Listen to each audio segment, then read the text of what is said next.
he felt that no person or institution hindered his progress in life, but there was racial challenges that we explored earlier. He wasn't wealthy. He didn't have, his parents didn't have a trust fund or anything. So he really had the bare bones basics and learned to appreciate it. He he had a really sense of community, but in a sense, it may have hindered him because he didn't travel outside of Philadelphia, didn't want to come outside of Philadelphia, and until he recently, in his later in life, moved to the county, but he never was on a plane or really came outside of his comfort zone in regards to the city.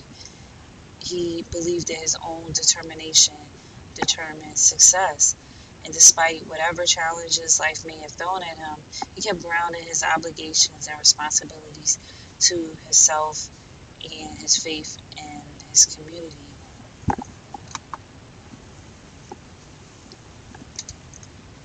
I decided to compare to Erikson a theory of adulthood, um, the Freud's theory.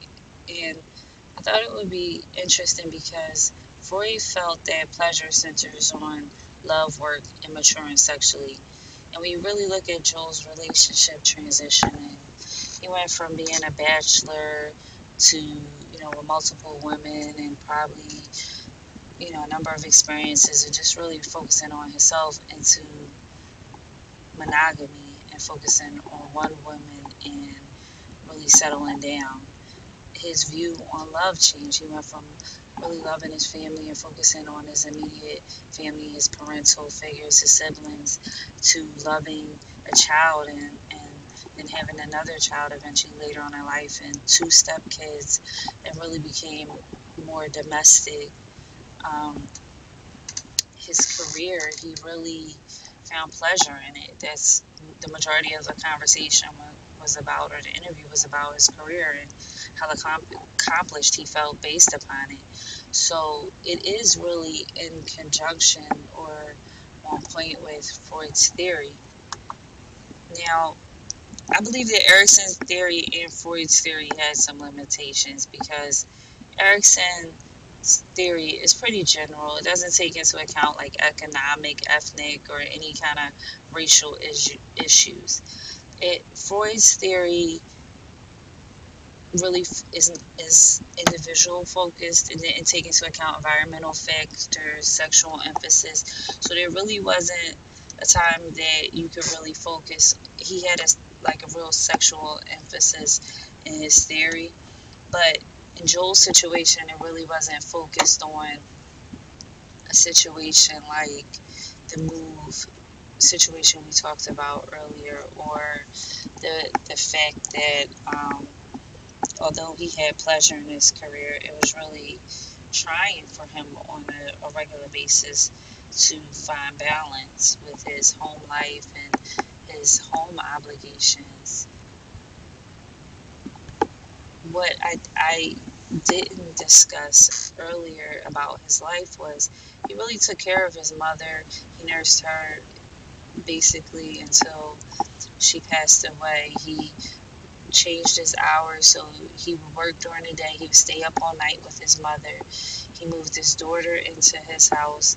So it was really him being a single father, taking care of his mother, and also being a rock for his brothers. And when you think about the psychological strength that it takes to get through watching your brother deteriorate and essentially pass away, and then within the same year your mother, the same thing happens, just from the tired and exhaustion of taking care of somebody every night, um, with no breaks, in addition to being a single father, it's just an amazing thing just to see his positive aspect on life. He said he didn't want his mother to see him stressed, or his child, and how he would walk in and just put on a happy face and just smile and really try to be the hero to them, just like he was the hero to other people, on a daily basis.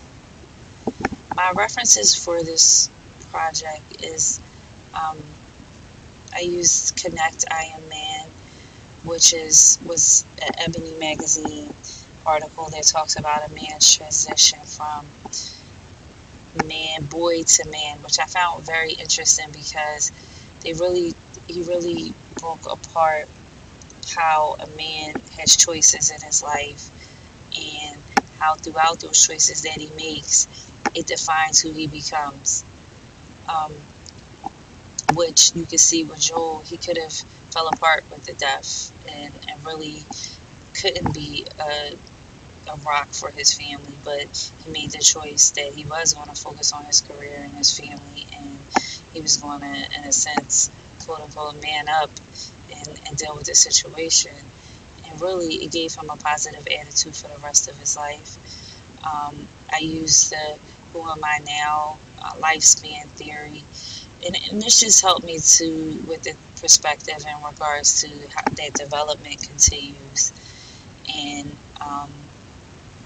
I use Slater's uh, elaboration of Erickson's adult stage of human development. This just really helped me with looking at the stages and from a different perspective and how to like make them so they were relevant to the individual Joel that I interviewed. And I also use trust, identity, and ego modeling Erickson's core stages. This also helped me with the definition.